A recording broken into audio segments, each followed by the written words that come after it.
Chapter 1, A Fool and His Honey by Charlaine Harris. B.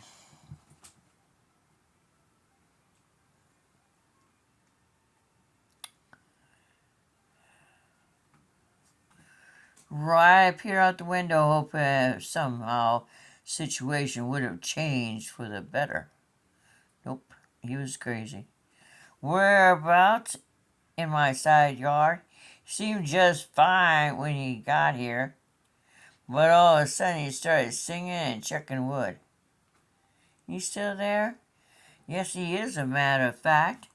I stared out the window in appalled fascination. Doris, he's taking his clothes off now and still singing and chucking. You locked that house, Ro. Yes, and I've set the security. Guiltily, I reached over and punched the code. I don't think he means to hurt anybody, Doris. He just can't help himself. It's like he took drugs or had a seizure or something. So whoever comes out here, if they could take it real easy, I'll tell them what you said, Doris told me. She didn't sound bored or lackadaisical anymore. You move away from the windows, Ro. A car's on his way. Thanks, Doris. I hung up and hid behind the curtain so I could check on Darius. From time to time, I needn't have bothered to hide. I could have been on the surface of the moon for all Darius cared.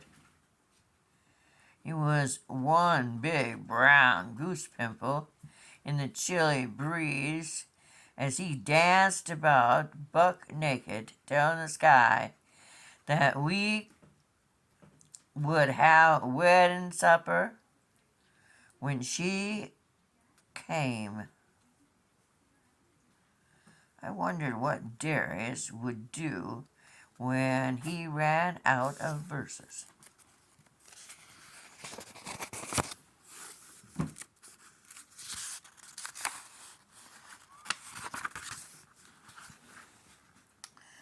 I didn't have to wait long. He switched to Turkey in a Straw.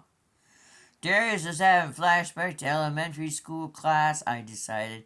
He scampered around to his own music with an impressive lightfootedness for a stated middle-aged man. I decided to call my husband. There's a naked man in the backyard, I said softly, because Darius had stopped singing and was hunting an imaginary deer. Anyone I know, Martin's voice was cautious. He wasn't certain how seriously to take this. Darius Quarterman, the woodman. I assume you called the sheriff.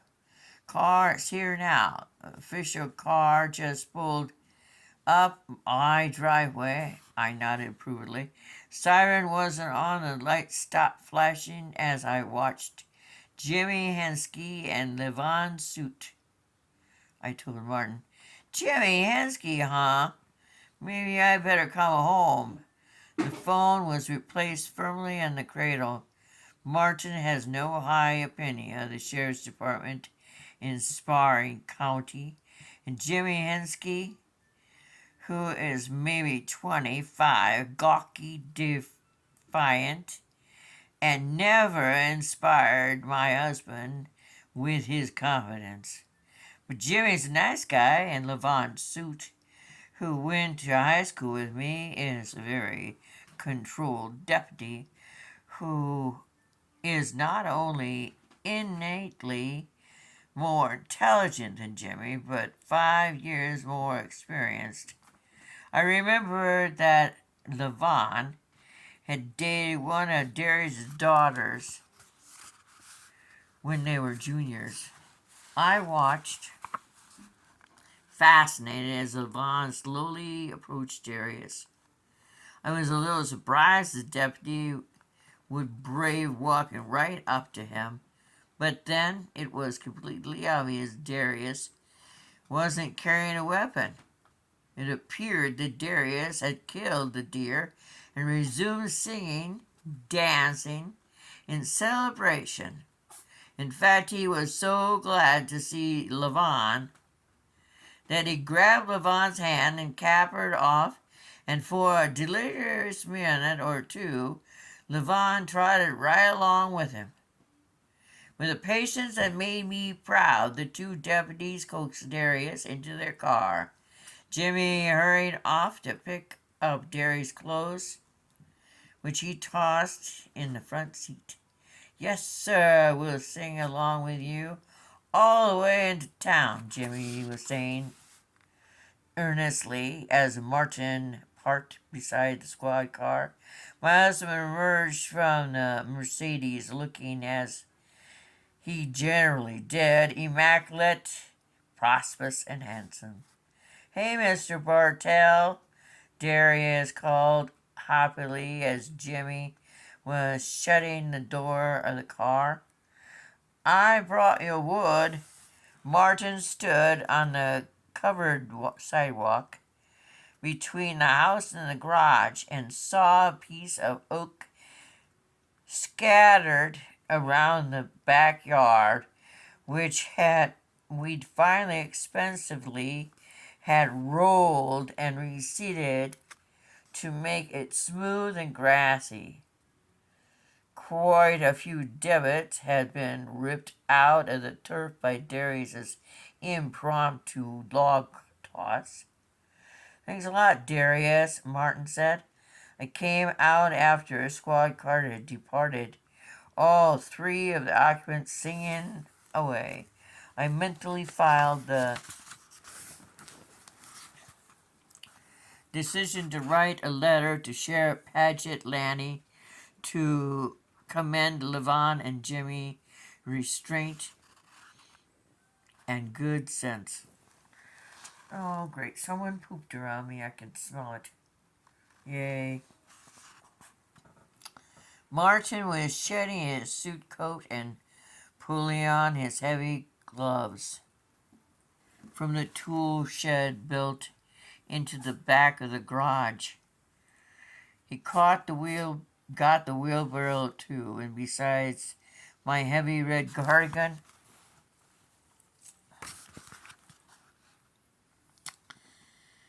I was still wearing my work clothes, a long sleeveless denim dress over a red t-shirt, but Martin was setting such a good example, and my inappropriate clothing were no excuse for my idleness, and I found my own gloves and helped out. As we worked, we speculated on the bizarre event of whether Darius, though clearly not in his right mind, had actually broken the law by dancing naked in our yard.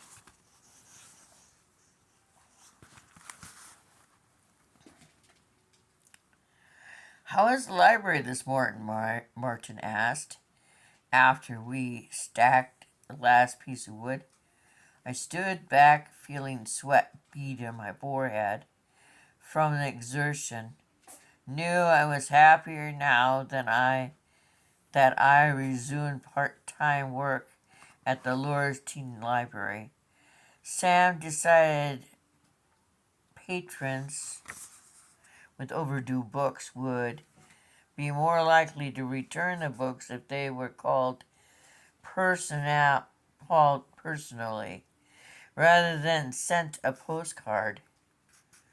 This comes from him reading some study in a magazine, of course. So guess who got to make the phone calls? What about you? I had my annual physio followed by a morning-long meeting with about implementing a new EPA regulations, my husband Martin said, who has a pirate gene stuck somewhere in his DNA frequently gets frustrated with his job.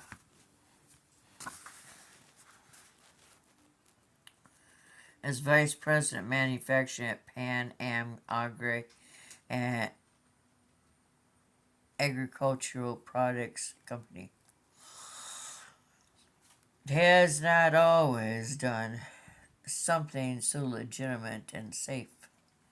Sorry, honey, I patted his shoulder sympathetically. We strode back and returned the things to our tool shed and Darius pickup. Small trailers still were parked about a block, blocking my car in. Halfway on the gravel and halfway on the grass.